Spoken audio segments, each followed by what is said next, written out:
Sing out, we sing, worthy is your name.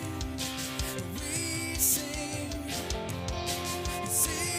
out, we sing, holy is your name. Morning, Watershed. We are so glad you're here with us this morning. If you're joining us online, we are just as happy you're with us. I hope you're staying safe and healthy and warm at home. I know there's a lot going around, but would you please stand and sing with us if you're here in the room?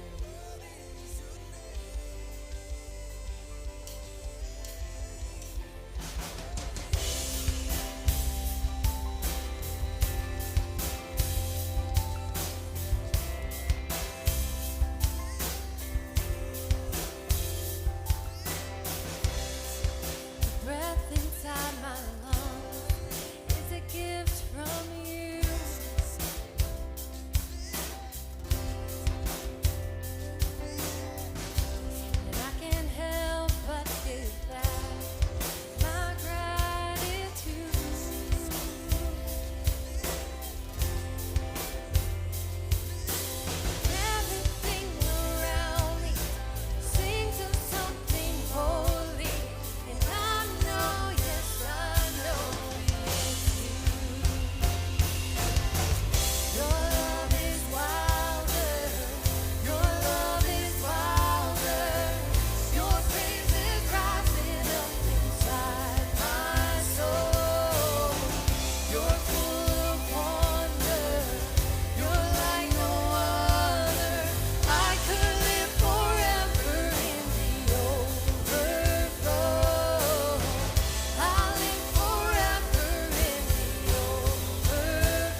guys so much for singing with us, for being here this morning. And you all are diamonds, and some of you have sick germs that we don't want you to spread.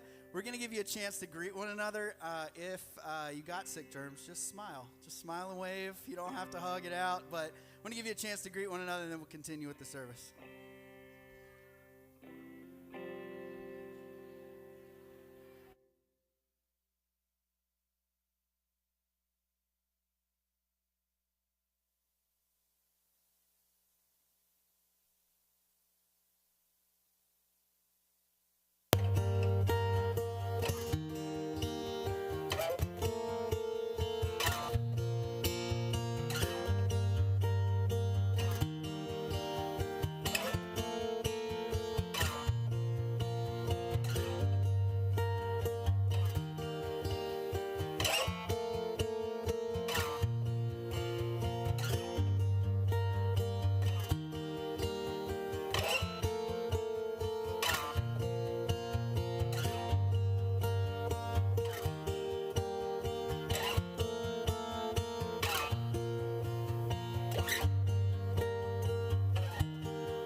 Well, good morning, Watershed. I just want to acknowledge some of y'all did really good with boundaries. When people said, no, don't give me a hug, good job. So I just want to, acknowledge my extroverts that we had boundaries. We don't like boundaries sometimes. But good morning. My name is Dominique. I'm on staff here at Watershed.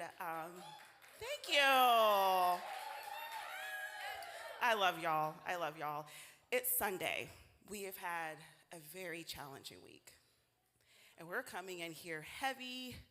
We're coming in here mad, pissed off, all of those things. So guess what? You get to just show up with however you're feeling. It is validated. We see you. We love you. And thank you for being here. It's hard to show up, but we are so glad that you showed up this morning. So thank you all. So this morning, we've got some announcements that we want to share with you. So the first one is, if you are new here, welcome to this beautiful community named Watershed. We are diamonds in the rough. And so if you're new here, I invite you to meet someone. I invite you to just be curious, and I will love to meet you in the very back. Me and some of my staff team members will be in the very back to just say hello. But if you have to leave because you don't want to converse, it's okay. We invite you to fill out our digital connection card. We do a lot of QR codes. It's very easy for us to just do a card, and you can just scan it. That's going to take you directly to our connection form. We will love to know a little bit more about you. We will love to know if you want to get weekly emails. We will also love to know, what are some things that you're interested in? We will love to get you connected and plugged in.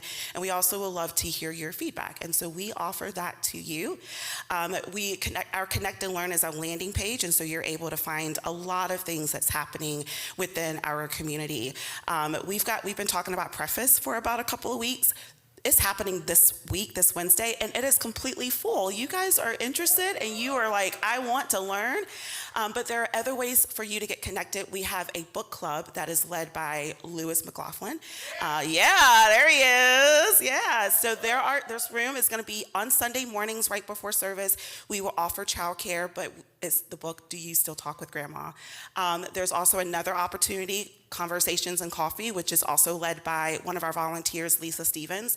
That is just a great way for you to just have conversations about anything. And so if you're interested, it's in the Matthews Mint Hill area. So if you live in that area, or if you're just on that side of town, that's a great way for you to be a part of that group. We're also launching spring blocks. Blocks is another way we like to call, it's another term for small groups, but here at Watershed, we like to be radical and call things differently. So Spring Blocks is happening But we are looking for people who want to be involved. We're looking for leaders, hosts. If you're interested in hosting, co-hosting, facilitating, or co-facilitating, we don't have any expectations. So just relax. We just want you.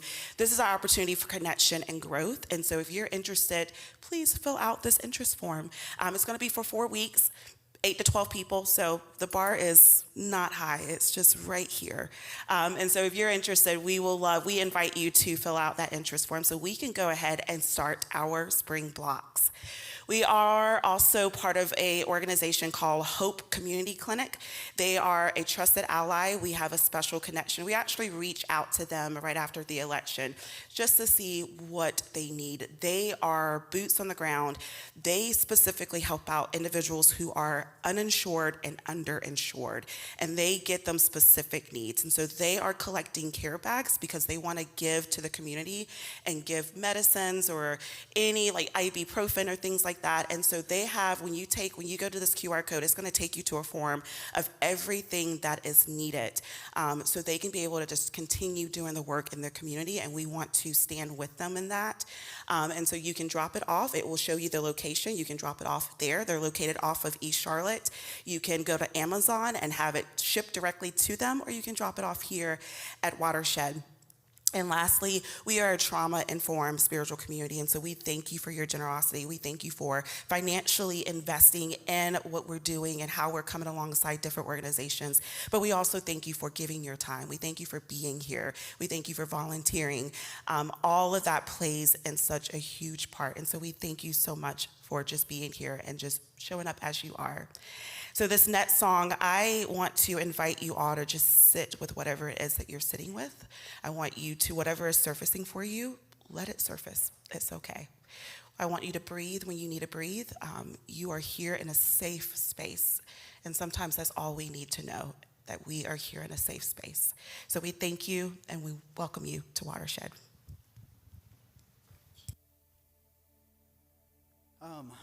As Dominique just said, this week has been a little crazy.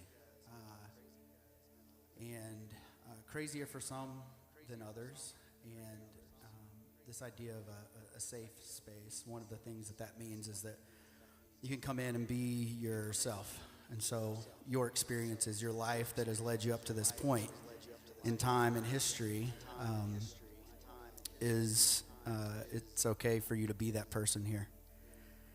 We're going to do a song, and it's by one of my favorite artists who wrote this. His name's Dustin Kinsrew, and he's in a band called Thrice. And for years, I listened to this person and kind of mirrored a little bit of my story, a little bit of my life. I served at a church before Watershed that was very conservative, reformed, very what I would see mirrored in some of the hate that I see now. And Dustin also went to a church that was very similar at the same time. The same time that I came to Watershed, he kind of deconstructed some of that and wrote this song kind of in the midst of that deconstruction, trying to wrestle with what does it mean to be with people and around people that you don't agree with. And so I want to say that, there's a time and place for truth and for things that you believe to be true to be said. And sometimes you can hear that and sometimes you can't, and all of that's okay. This whole series, we talk about, can we be in relationship with people who are different than us? And sometimes you can and sometimes you can't. And so we acknowledge that there are places where there need to be very real boundaries to protect your safety, to protect your mental health, to protect people that you love. And the vision of hope for the future that this song speaks about is an idealistic society where there's no us and them. That we see each and every person with dignity and humanity and love. And we're not there yet. Not at all. But as Dominique said, these next few moments, you get to be you. You get to hear this. You get to sit, take some deep breaths, and we hope that you find whatever you need in these next few moments. I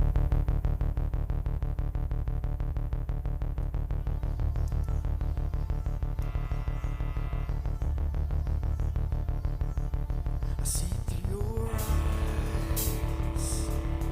breathe my lungs, strain with your ears to make out words your mother sung. I bless with your hand, pray on my knees, some blood in your veins and my heart is beating in me. Finally, when will it be enough? Find there's no them, there is only us. It's only us.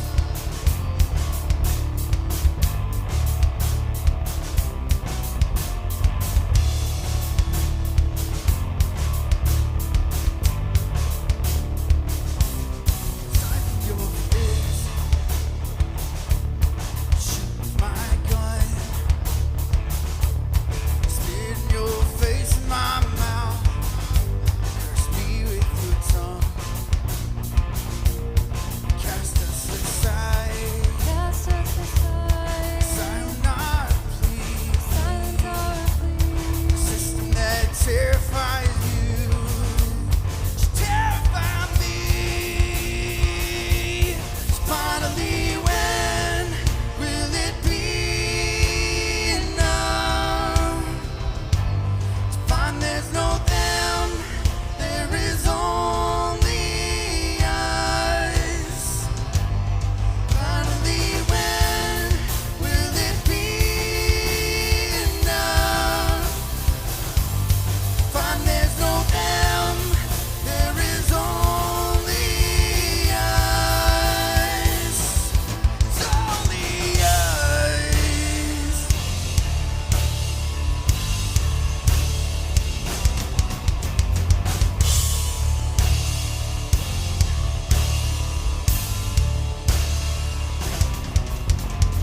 Burning our stakes, down by our swords, choking our trenches, we drown in our wars.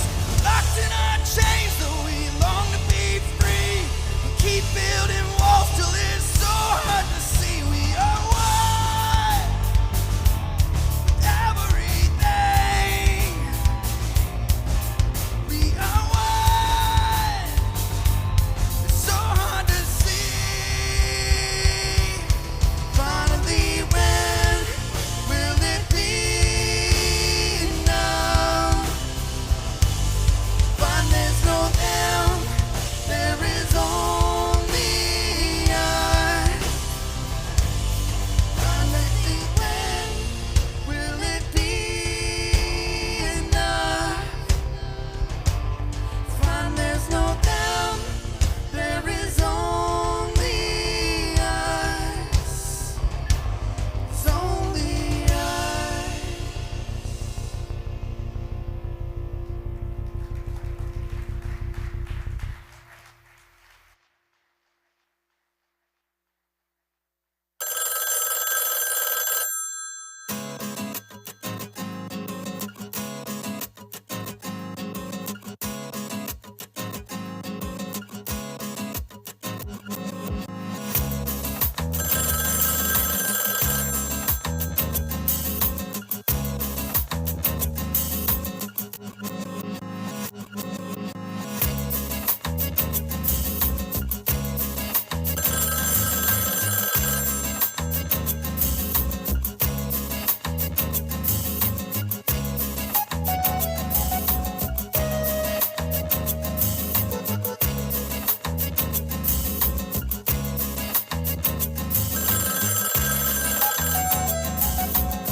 We're sorry, the number you have dialed is not in service at this time.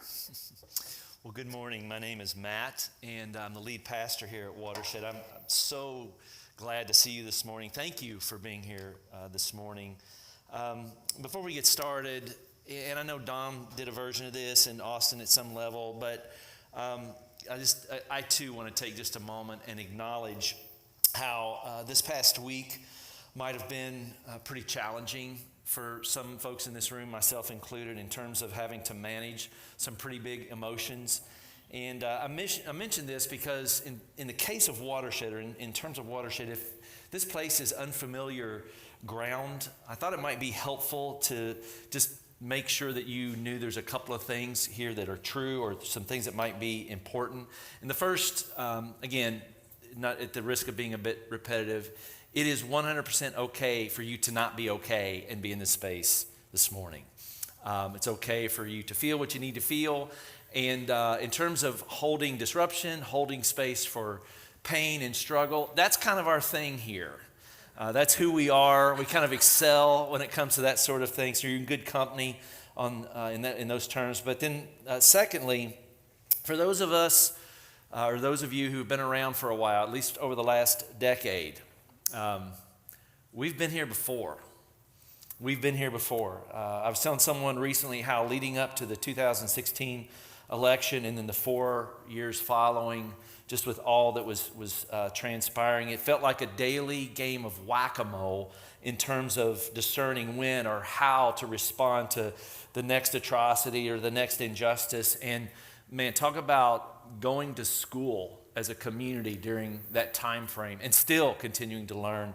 One of the most difficult but also transformative seasons for our church, myself included. And so this past week, if you get our email or follow our social media, there was a statement that we released. And for the record, that's probably going to happen moving forward. There's always going to be something that we're going to have to speak clearly around in terms of who we are and how we love and what we believe, what we envision for a world, or envision about a world that we hope for or that works for everyone.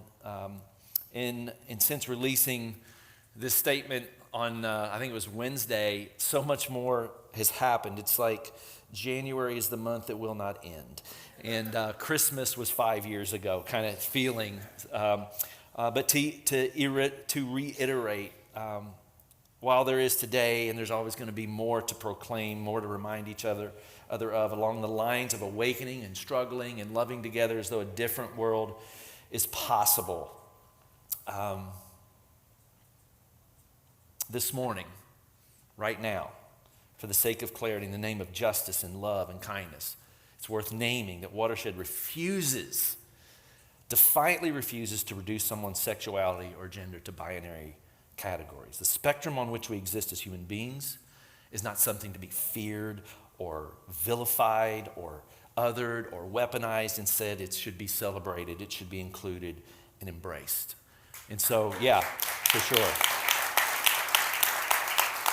And so we stand in solidarity with our LGBTQIA plus community and neighbors and siblings and your neighbors and siblings and folks in your life for their right to exist, to be acknowledged, to be considered no different from anyone else. And I know that's at some level that's stating the obvious here, but every now and then in moments where we're experiencing, it's just super important that we name that again with great clarity, if for nothing else, to experience some sense of good news in what it's like to be together as a community and love one another in really powerful ways. And so just want to make sure one more time that you hear that from me and know that that's true here in this community. We're in the 4th week of a series where we are doing our level best to try and work through the dilemma of loving people in such a problematic world. And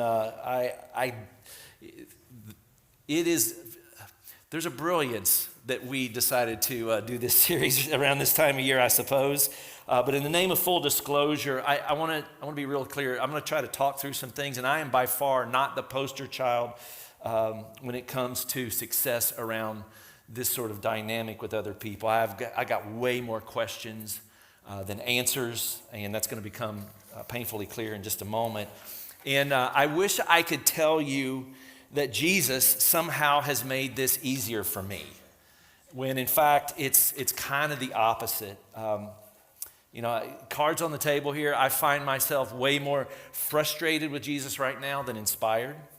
I'm just being honest. When you read the way Jesus moved through his own world and his own day and age, I read his human experience as consistently inconsistent in the way that he showed up with people. Or at least I'm probably a little bit jaded this morning in the way that I'm kind of looking at this. But at times he seemed incredibly gentle and grounded towards the problematic people of his time.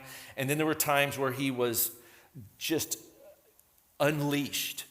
He was confrontational and argumentative and animated. At times he flipped tables and called people names and walked away from people, or was perfectly fine with people walking away from him. There are times when he refused to engage, and then times where he hit things head on or kind of hung in there with folks. And these are all human pictures painted within the accounts of his life. And while I find it refreshing on the one hand to observe Jesus having this full spectrum of the human experience, in Jesus, in terms of the existential angst or the ache that I think this series is trying to target, in Jesus, I certainly haven't discovered a magic bullet in terms of how to create relief, at least for any sort of inner or outer conflict I'm seeing right now. That's probably, for some of you who are brand new, it's like, that's not what I was expecting. I was expecting you to go, just love Jesus and everything will be fine. That's not the talk this morning. Somebody else can give that talk later if they want to, but I can't give that talk. And to add insult to injury, I suppose there's this scene in the life of Jesus, that sort of his at the end of his life, maybe his last moments or words, that in a previous time of my life, in a previous religious period per se, I found very endearing and inspiring, and oh yeah, that's who I want to be. But today, when I return to that same scene, it's like nails on a chalkboard and would cause a preacher to curse, and I'll try not to do that this morning, but no guarantees. Maybe you're familiar with this scene. It's found in the Gospel of Luke, chapter 23. Jesus has just been sold down the river by the wealthy and the powerful, the rulers and the oligarchs of his day, Roman and Jewish. And because of his insistence on regularly speaking out to or holding power accountable for the way it was exploiting and harming folks, because he proclaimed solidarity with the outsider, the unclean, he is branded dangerous, an enemy of the state, a threat. And within a few hours, without due process or representation, his own community, his own people, given the choice between Jesus or a convicted, murderous, violent insurrectionist, the community of God pardons the insurrectionist and chooses to execute the innocent. I swear to God, you can't make this shit up. It is in the text. Luke chapter 23 and 18 and 25, and I'm summarizing, but Pilate released the man who had been thrown into prison for insurrection and murder, and the one they asked for, and they surrendered Jesus to their will. Barabbas is released, and Jesus is led away to a hillside where a battalion of military personnel, Rome's law enforcement, carry out a state-sanctioned execution, a lynching of an innocent man. He's crucified between two criminals who, I think, that's subject to interpretation. And then Jesus does the most dastardly thing in the midst of all of this. He says, Father, forgive them, for they know not what they are doing. And I say this as dastardly because I don't want to hear this right now. Don't want to hear it. I will not hear it. But it would appear there's some things going on here, at least two things. First, on behalf of his executioner, he requests divine forgiveness. And I want to point to what he doesn't do here. He doesn't actually say the magic words. You understand this? He doesn't say, I forgive you. He says, God, will you forgive them? Cedric's whole talk last weekend was wrestling with the idea of what to do with the forgiveness of enemies. And by and large, I know we could all agree that Jesus believed that forgiving enemies was the best way to live, and I want to acknowledge that. But I just find it interesting that in a moment when he had the chance to actually utter those words and put those words into practice, it's as though the best he could do was transfer that responsibility to his heavenly Father.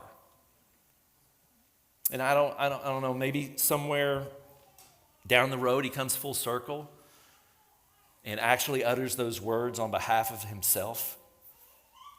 But I think where I am right now, and I don't know, maybe where you are, it feels like a bit of a relief if he couldn't say those words out loud in that moment.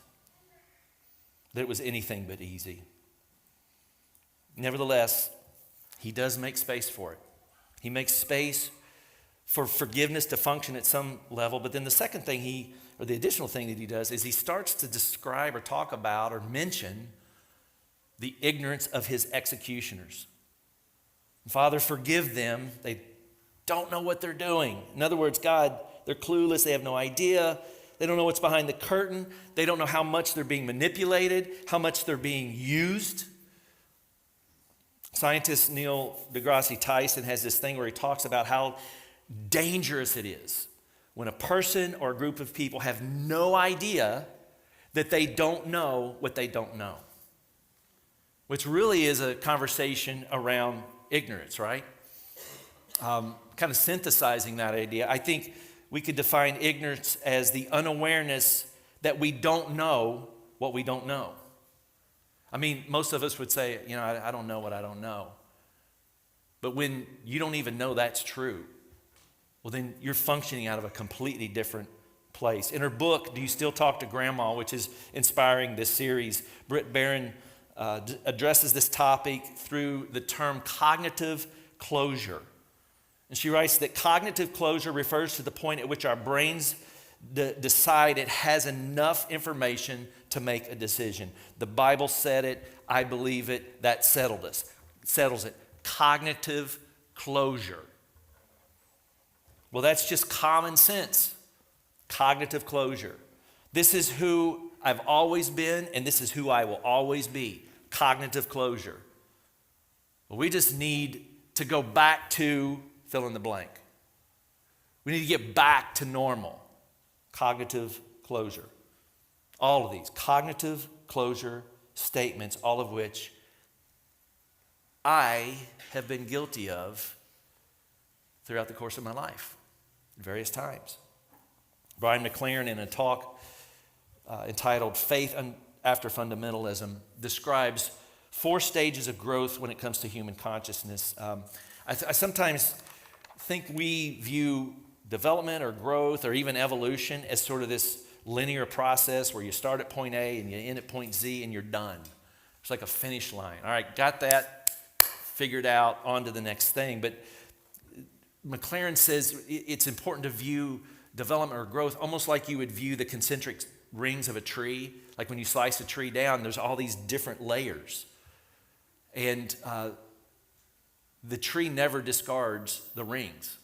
They're a part of the tree. And he says the very center ring of a tree could be viewed as the stage of simplicity.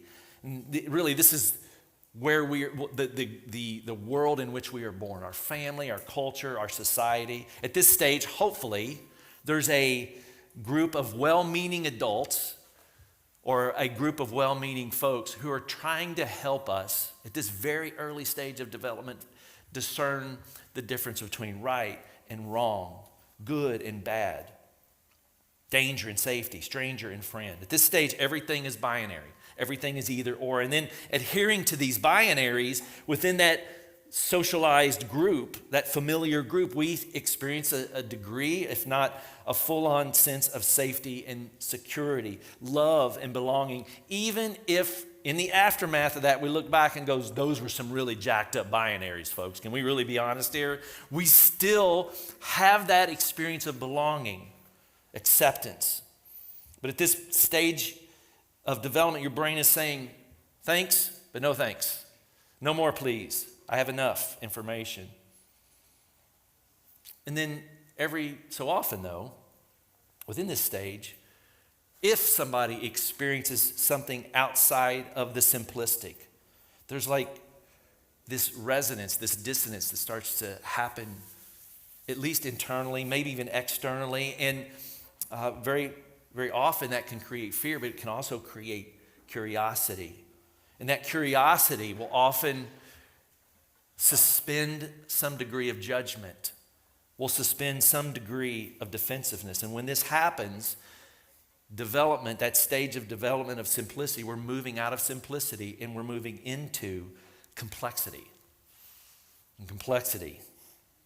What a fascinating stage. At this stage, the world expands. At this stage, you realize, oh wow, there's more than one valid way of interpreting or understanding the world or reality. At this stage, there's fascination often, or mystery, or epiphany. At this stage, you might find yourself saying, oh my gosh, I thought I was crazy, but now I know I'm not. Oh my gosh, I never saw that before.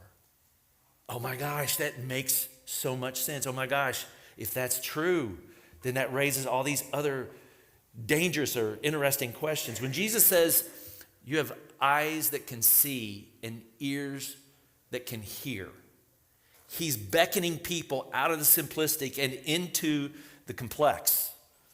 It's also important to mention that there's a bit of a dopamine rush when this happens. If you've ever experienced something like that, moving into this stage, it's like you kind of feel good when you think you know something that somebody else might not. Like you have special insight to some sort of truth or inspiration. There's a bit of a power dynamic that starts to take place. And it's worth mentioning that when this happens, it can be honest and good and true, but it can also be happening because of misinformation or manipulation. So there's simplicity, there's complexity, and then out of complexity, rises the third stage, which is perplexity. And in this stage, the feeling of being right, it's almost like there's this fork in the road. And you realize, okay, I know something that other folks might not know, or that I have new insight, and there's this temptation to want to return to cognitive closure, where there's a new set of binaries, a new set of certainties. And I think, I'm not sure if we've said this, I'm not sure we've named this as prolifically as I might be getting ready to name this. But I think the language of deconstruction and reconstruction are symptomatic of this fork in the road. I think it's human nature to want certainty, to take what you've experienced and move from simplicity to complexity, and then somehow find a certainty 2.0. If I can just find certainty 2.0, then again, development's linear, game over. And I want to be generous about saying that, because I know that language has been helpful at various times in who we are.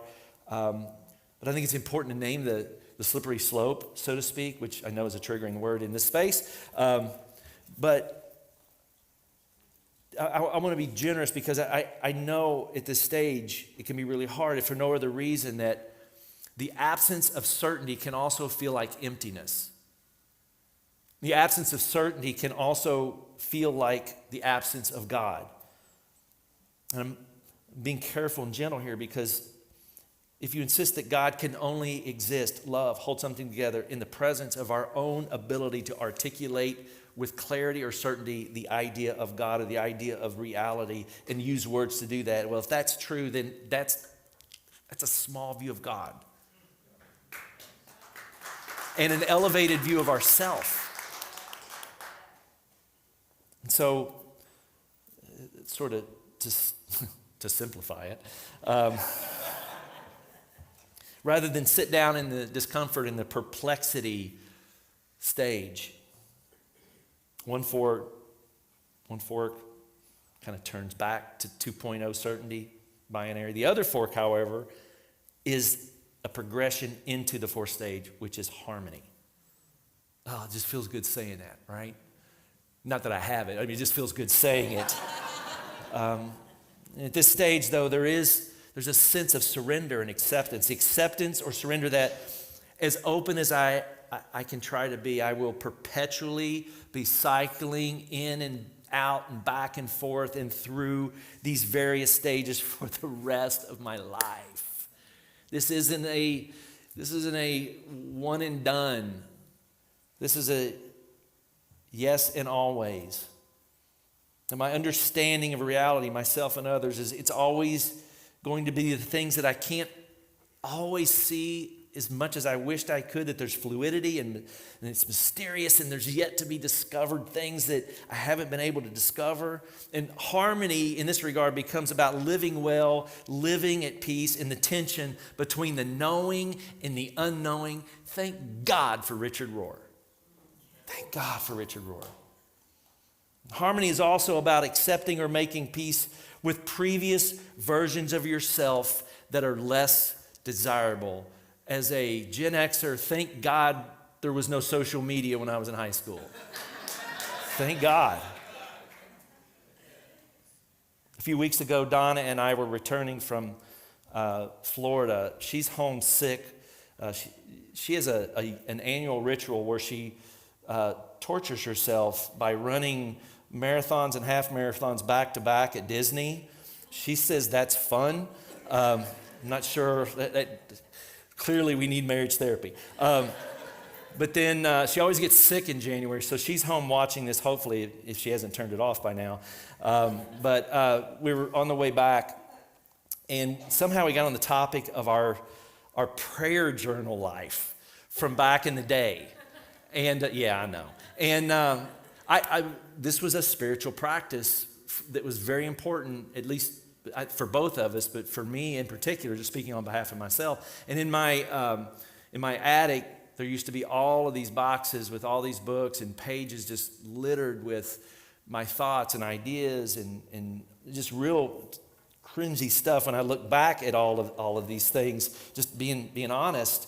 And a couple of years ago, I was in our attic kind of cleaning stuff up, and I just decided to throw away like all but maybe one or two boxes. But I ended up keeping a few and even a couple of journals in my office, and there's just one particular journal that just sits on my desk.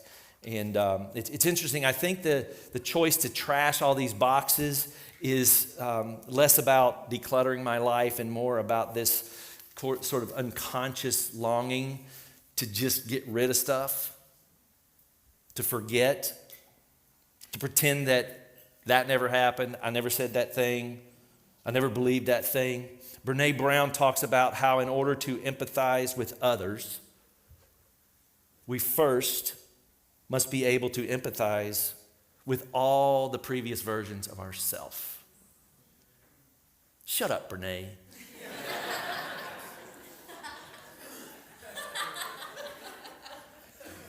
Overrated. Both you and Jesus, can you just sit down for a few minutes, please? Speaking of Jesus, when he commands you and I to love our neighbors as ourselves, I'm pretty sure he's suggesting not just the present self, but all the other iterations of who we've been in our past, even our worst moments. And our default is to want to forget like it never happened, like we've arrived. Britt, in her book, calls this progressive amnesia. And she, in summary,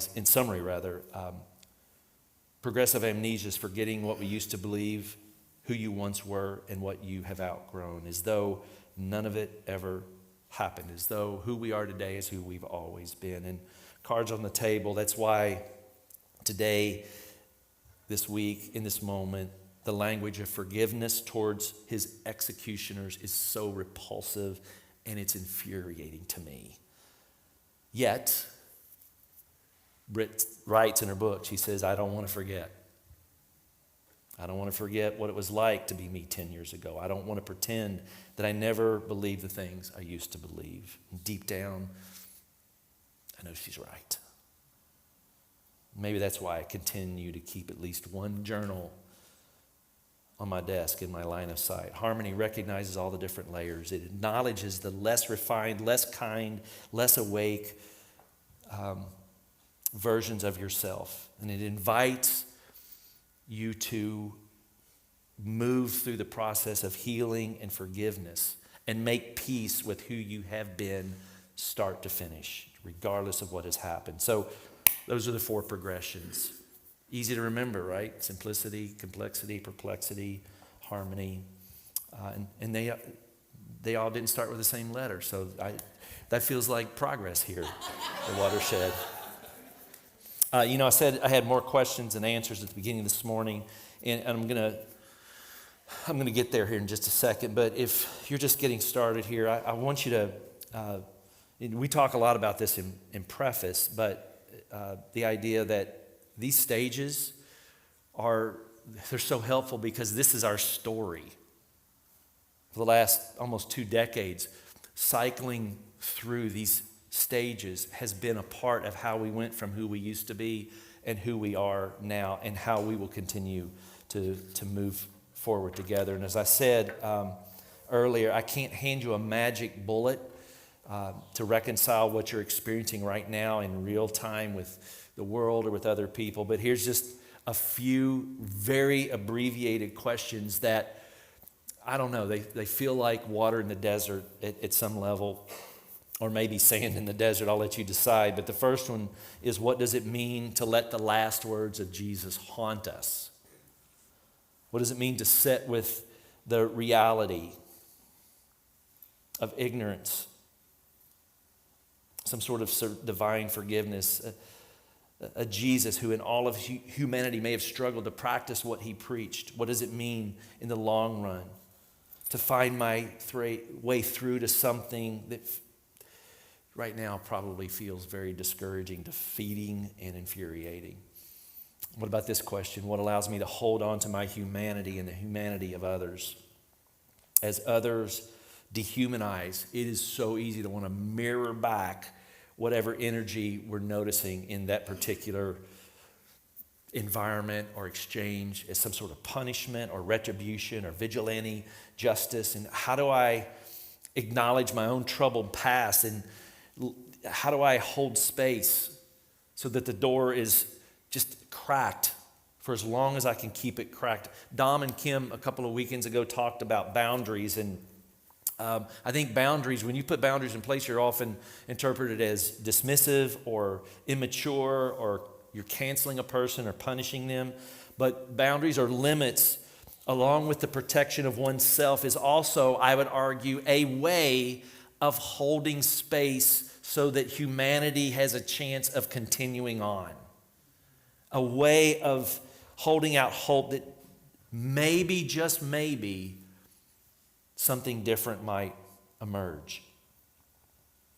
I call boundaries sometimes relational demilitarized zones, right? Like where the firing somehow stops and maybe something different can emerge. What allows me to hold onto my humanity and the humanity of others? And then, who's in my circle of trust?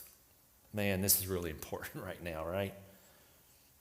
Who's the someone or the someones who, alongside of you and this other person, you mutually cultivate safe and courageous space, safe for lament and the unfiltered and the vulnerable.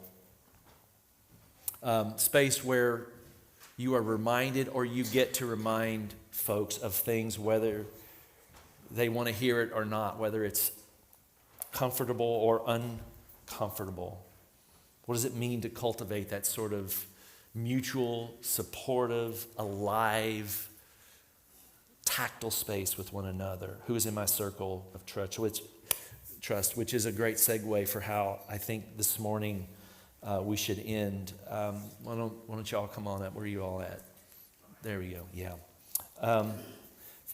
For 2 decades, the Eucharist or communion has gone through different iterations. It's evolved for us here. How we started is not where we are right now, but most recently, or at least today, first of all, if this is your first Sunday with us, man, we would love it if you felt safe enough to include yourself here. We would love for you to be included. There's no barriers there. We always feel like the table, the space is so expansive. And then as you approach, you're going to hear my siblings here say something to you. They're going to say, in Christ you are loved and seen. And I promise that's not God going, wrong. If only, right? If only. A freaking horn would be going off all over the place out there in the real world. But, jeez, so off track now. I met someone this morning, and it's the first time, they'd only been here 10 minutes, and I said, how'd you get here?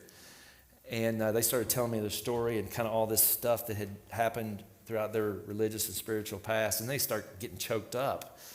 And they said, this just is so right, it feels so right. And I'm like, you're 10 minutes in, and you haven't even heard me say anything yet. You might want to pump the brakes there.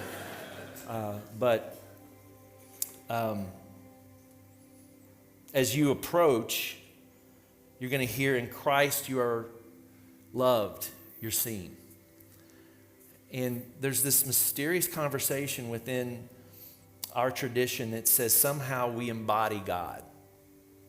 I'm not sure how that all works out, or how you put language to that, or the science or the spirituality behind it. Just there's something transcendent that animates every single person here. And if we can agree, at least for this morning, that it's okay to call that thing God or Christ, the Christ consciousness, as you move forward, you're going to hear this statement that you're seen and you're loved. But can we also agree that which animates us is also that which we get to give away to one another?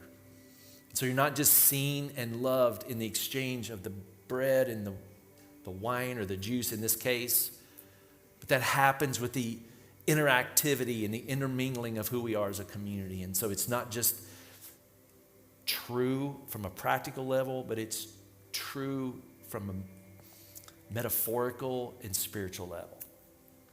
And I hope you can trust that it's true for you today. And so I'm going to pray and invite you to come at your leisure.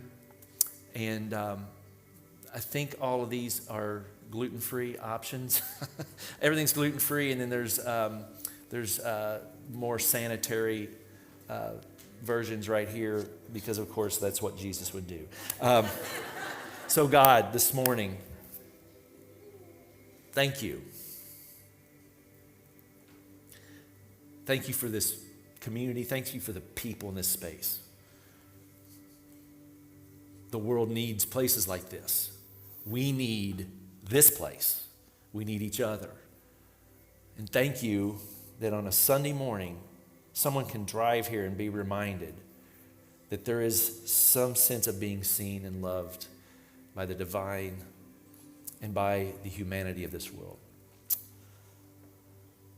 We love you, and in Christ's name we pray. Feel free to move towards the elements.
No shadow you won't light up, mountain you won't climb up, coming after me. There's no wall you won't kick down, lie you won't tear down, coming after me. There's no shadow you won't light up, mountain you won't climb up, coming after me. There's no wall you won't kick down, lie you won't tear down, coming after me.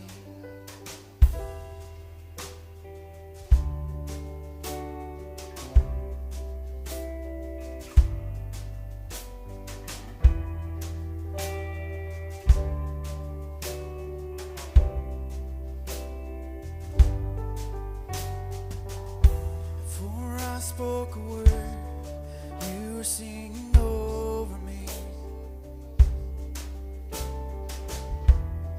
You have been so, so good to me. Before I took a breath, you breathed your life in me. You have been so, so kind to me. Oh, the overwhelming, never-ending, reckless love of God. Oh, it chases me down, finds till I'm found, leaves the 99. I don't have to earn it, I've always deserved it.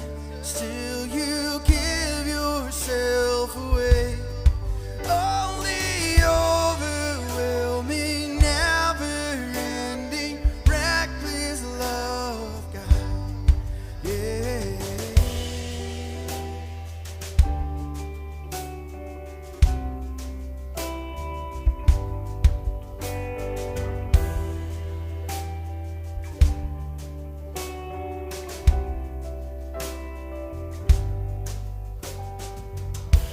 When we were opposed, still your love offered me. You have been so, so good to me. When I felt no worth, you gave it over me. You have been so, so kind to me. Oh, the overwhelming, never-ending, reckless love of God.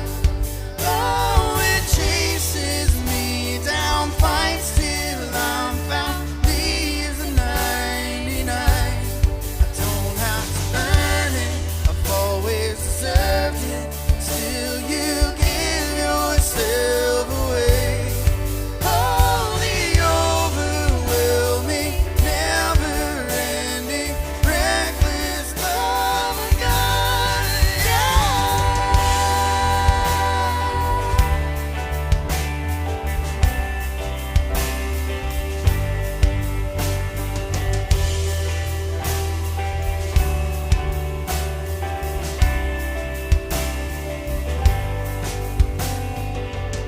There's no shadow you won't light up, mountain you won't climb up, coming after me. There's no wall you won't kick down, lie you won't tear down, coming after me. There's no shadow you won't light up, mountain you won't climb up, coming after me. There's no wall you won't kick down, lie you won't tear down, coming after me. There's no shadow you won't light up, mountain you won't climb up, coming after me. There's no wall you won't kick down, lie you won't tear down,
together. No shadow you won't light up. There's no shadow you won't light up. Mountain you won't climb.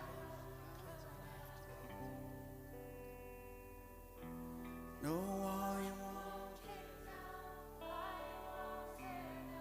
coming after me. There's no shadow you won't light up.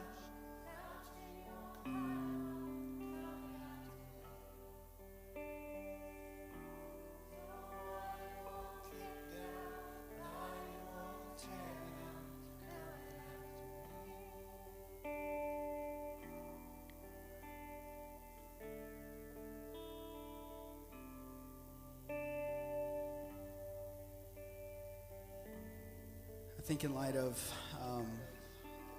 everything that has happened this week, all of the dehumanization that has been spewed, I think it's important to remember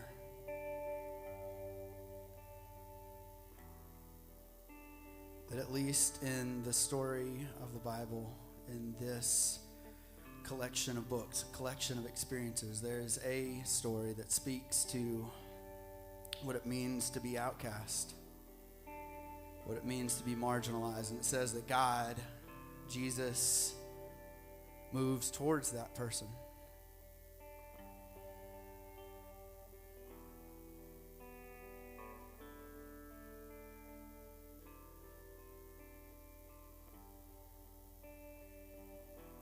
That there's nothing that that person has to do or change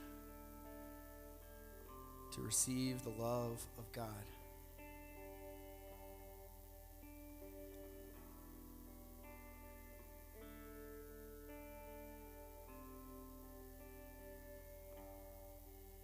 Again, I don't know what everyone's experience is walking into this room, but I do know that every single one of you deserve and can receive the love of God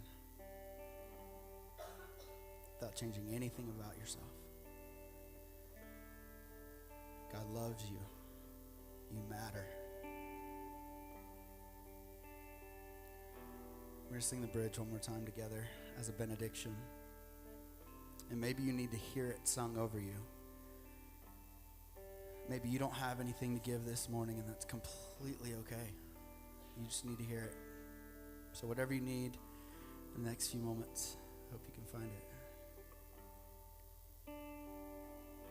There's no shadow you won't light up, mountain you won't climb, coming after me.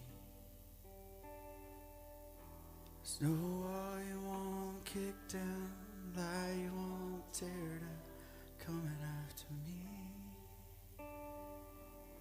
There's no shadow you won't light up, mountain you won't.